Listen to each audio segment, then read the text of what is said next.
paisaje de las montañas, en el río, en el pez. Vamos a hablar ahora de la situación del Hospital El Cruce, lo decíamos hoy en el inicio del programa, una situación que preocupa muchísimo porque hay un vaciamiento del Hospital del Cruce, el Hospital Néstor Kirchner. Vamos a hablar ahora con integrantes del hospital, Adrián Ruiz y Martín Robato, quienes son trabajadores e integrantes de la Asociación de Profesionales del Hospital El Cruce. ¿Cómo están? ¿Bien? Bien, buenas tardes. Bien, bueno, quiero que nos cuenten un poco, empecemos por este conflicto que ya lleva muchísimo tiempo y que la verdad que preocupa el vaciamiento que se viene haciendo, sobre todo en los últimos tiempos. Sí, el vaciamiento que ustedes dicen comenzó el conflicto particularmente con la confirmación por parte de las autoridades de un recorte del 40% en el presupuesto, esto es en base al estipulado el año pasado que se iba a gastar y que íbamos a necesitar para funcionar este año. Las autoridades representadas por el Consejo Directivo y por el cuerpo, por el cuerpo de directores confirmaron el recorte del 40% a través de una reunión de jefes donde plantearon que los servicios debían adecuarse a este recorte y ver de qué forma optimizar, esta palabra que se usa bastante hoy en día, optimizar los recursos para poder subsistir con un 40%. Con un 60%, perdón, que si lo llevamos a salud, básicamente significa elegir qué pacientes recibo y qué pacientes no para atender. Claro, si ponemos 10 pacientes, elijo 6, 4 no se pueden atender en el hospital. Cuando el gobierno habla de optimizar recursos, esto quiere decir que el hospital va a funcionar a mitad o un poco más de la mitad, digamos, de lo que labura hoy por hoy, cumpliendo una función fundamental en la región en general, ¿no? Sí, el hospital, para los que no lo conocen, es un hospital público de alta complejidad. Es un hospital que está enmarcado dentro de la ley SAMIC. La ley SAMIC significa que es algo así como un ente autárquico, donde recibe fondos del 70% de la nación, un 30% de la provincia de Buenos Aires. Es un hospital que es muy joven, tiene 10 años, pero en estos cortos 10 años supo crecer de forma exponencial. Originalmente se pensó para una atención funcionando en red, atendiendo a pacientes de la zona sanitaria sexta. La zona sanitaria sexta que incluye Florencio Varela, Berazategui, Quilmes, Almirante Brown, funcionando justamente a través de la derivación de pacientes de otros hospitales, pero rápidamente supo ocupar un rol estratégico en la salud pública a través de la atención de alta complejidad, recibiendo pacientes del resto de la provincia de Buenos Aires y del resto del país. Si lo llevamos a números, hicimos 500 trasplantes en 10 años. Realizamos trasplantes hepáticos, trasplantes de médula ósea, trasplantes renales, se hacen trasplantes cardíacos, se hacen más de 1.100 cirugías de neurocirugía al año, se atienden y se resuelven más de 250 cirugías cardiovasculares pediátricas, otro número muy similar en pacientes adultos. Ahora, es un hospital de vanguardia y que supo estar posicionado en Latinoamérica como cuarto en calidad de la atención. Claro. Por lo tanto, si se recorta, digo, hay un montón de pacientes que verían imposibilitados de atenderse en este lugar. ¿Dónde irían esos pacientes, digamos? La realidad es que es un hospital público, atienden un 90% pacientes de alta complejidad.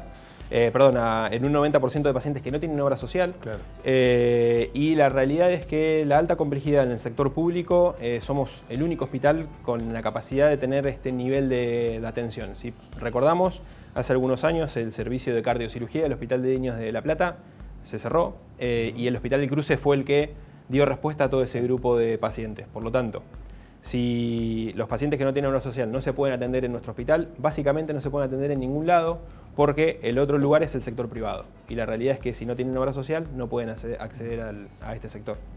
Ahora hablamos. Quisiera agregar que no solamente es lo que no se podrán atender, sino cómo continuar lo que se están atendiendo. Claro. Porque ya hay varios pacientes hay gente internada. Digo, sí, y como él mencionaba también lo que es trasplante de médula ósea, son pacientes que tienen un cierto tratamiento, exactamente. También en paralelo está lo que sería los consultorios AMI, que es una dependencia del hospital. Era un lugar donde se atendían a alrededor de 12.000 abuelos con PAMI, el cual también surgió por una necesidad de la región, que no había donde atenderse esa población, y también corren peligro dejando a 12.000 abuelos sin cobertura médica.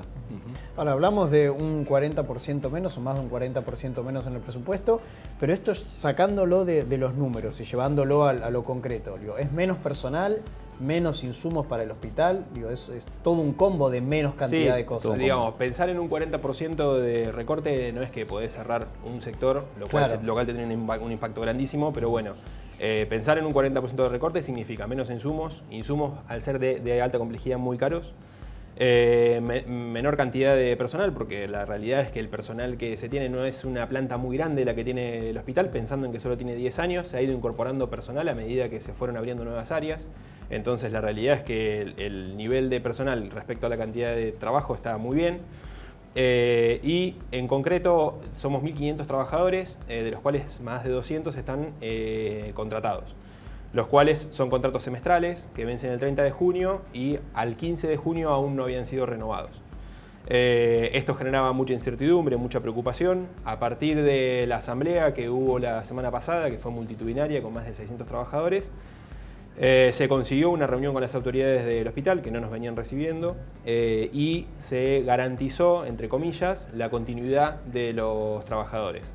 El día martes se llamó a los trabajadores contratados a que firmen su contrato, pero solo se renovaban por 2 meses. Es decir, qué clase de continuidad tiene un contrato de 2 meses, claro. y sin... Y seguridad laboral también. Y seguridad laboral y sin actualización salarial, con el mismo sueldo que el año pasado. Claro. El personal de planta sí tuvo la actualización salarial que se fijó el año pasado, pero los contratados no. Esto generó muchísima incertidumbre, mucho malestar, y a partir de las gestiones de la asociación y del descontento mismo que generó, volvieron la medida atrás y ahora dicen que el lunes tienen que ir a renovar por 6 meses. O sea, imaginen el nivel de desinformación y de incertidumbre que vivimos hoy en día.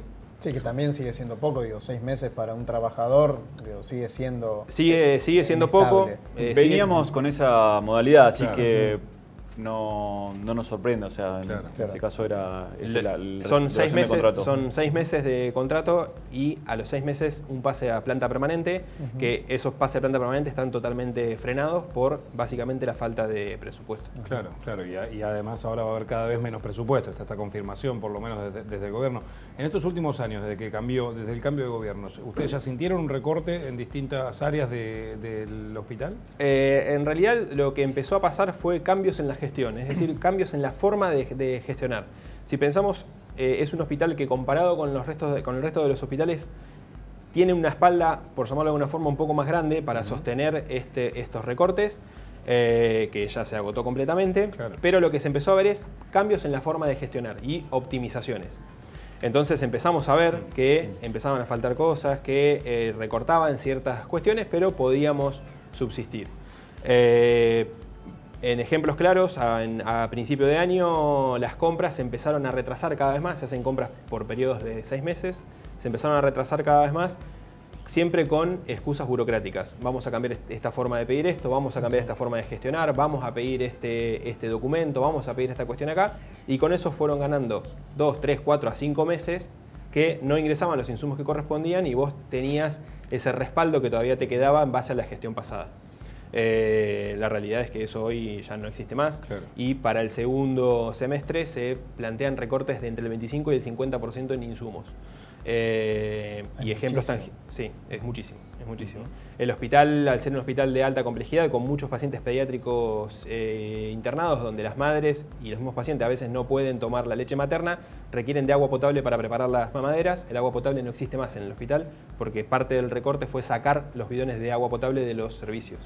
Entonces ahora las madres tienen que comprar el agua mineral en el kiosco y llevarla al hospital para poder... esto es, claro, y además estamos hablando de gente que tiene bajos recursos. Si vos no tienen obra social, digo, es una situación, digamos, sí, en la cual... es bastante heterogéneo eso, pero sí, es una realidad, existe. Claro. El 90% de los pacientes no tienen obra social y por el lugar donde está, en Florencio Varela, en el segundo cordón del conurbano, gran parte de los pacientes claramente son de bajos recursos. Claro. Ahora, ¿ustedes creen que esto apunta a un plan sistemático sobre lo que tiene que ver lo público, y apuntar a lo público? Porque hace unos meses hablamos sobre universidades públicas, cómo se había apuntado hacia ese lado por parte de la gobernadora Vidal. Ahora estamos viendo lo que está pasando en el Hospital El Cruce, digo, están yendo hacia lo público. Yo creo que claramente es un modelo de gestión el que estamos viviendo hoy en día, que apunta a que la mayor cantidad de cosas se resuelvan en el sector privado y que el sector público quede cada vez más chico. La realidad del hospital no escapa a esta coyuntura nacional que se vive y provincial. Y ya que traes lo de las universidades, nosotros tenemos cruzando la calle, la Universidad Arturo Jauretche, que tiene una alta articulación en lo que es la formación del recurso humano del hospital. Tiene la carrera de medicina, tiene la carrera de bioquímica, la tecnicatura en farmacia hospitalaria, tiene la carrera de licenciatura en enfermería. Y esto también se ve muy recortado porque el lugar de formación primordial de toda esta región era la Universidad Arturo Jauretche. Hace un tiempo salió un documento del 80% de primeros graduados en la familia, y nosotros, por la articulación que tenemos, claramente las actividades de docencia que se realizan en el hospital son de las primeras que se recortan. Claro. Así también las actividades de investigación.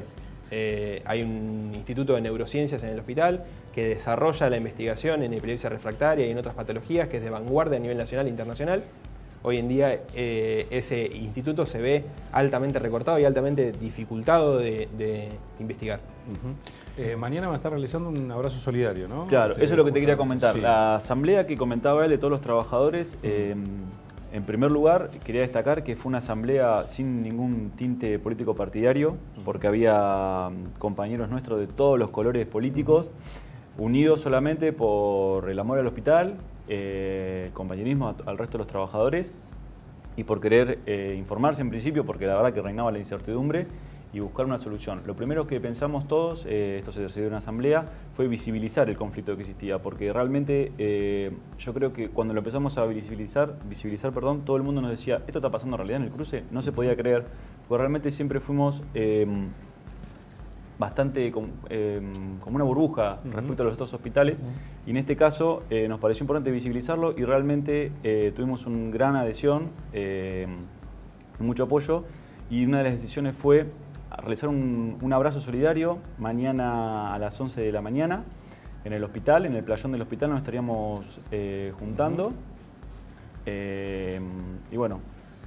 Ahí estarán profesionales que laburan en el lugar, sí, muchos vecinos, pacientes, familiares. La realidad es que la convocatoria, en realidad, lo que resuelve la asamblea es salir con la campaña Salvemos al Hospital del Cruce. Los trabajadores tomamos como bandera esta campaña, bancamos la salud pública y nos propusimos ayudar a las autoridades a conseguir este 40% o 42.9% específicamente de presupuesto que está faltando. Lo que se planteó es, bueno, hagámoslo de una forma creativa, salgamos a los medios, contemos la situación, y se plantearon varias medidas de acción directa, algunas que tienen que ver con gestiones y otras que tienen que ver con directamente los trabajadores, salir a visibilizar esta cuestión. El abrazo de mañana es un ejemplo, también se tienen reuniones periódicamente. Hoy nos convocaron desde el cuerpo legislativo todos los colores de la política, de la oposición, y elevaron un informe y sentaron la preocupación sobre la realidad que está viviendo el Hospital del Cruce, porque ellos, como dice Martín, creían que todo seguía funcionando como se había dejado. Los tomó mucho por sorpresa esta noticia del 40% del recorte en el presupuesto. Muy bien, bueno, vamos a seguir con el tema, a ver cómo evoluciona. Gracias por venir, de verdad, ojalá tengan algún tipo de respuesta positiva. Bueno, tal vez para cerrar, invitamos mañana a todos los que quieran acercarse al abrazo a las 11 de la mañana. El punto de encuentro es la puerta principal del hospital, queda en la avenida Calchaquí, 5401, ahí a unas cuadras del cruce de Florencio Varela. Y lo que sí resaltamos, el compromiso que tomamos con todos nuestros compañeros, es que esto es sin banderas políticas, sin colores político-partidarios, porque el objetivo que tiene es justamente salvar al hospital. El que quiera llevar alguna insignia, que lleve su bandera nacional, y los esperamos a todos. Gracias por venir. Muchísimas gracias. Sol en la P de las montañas, en el río.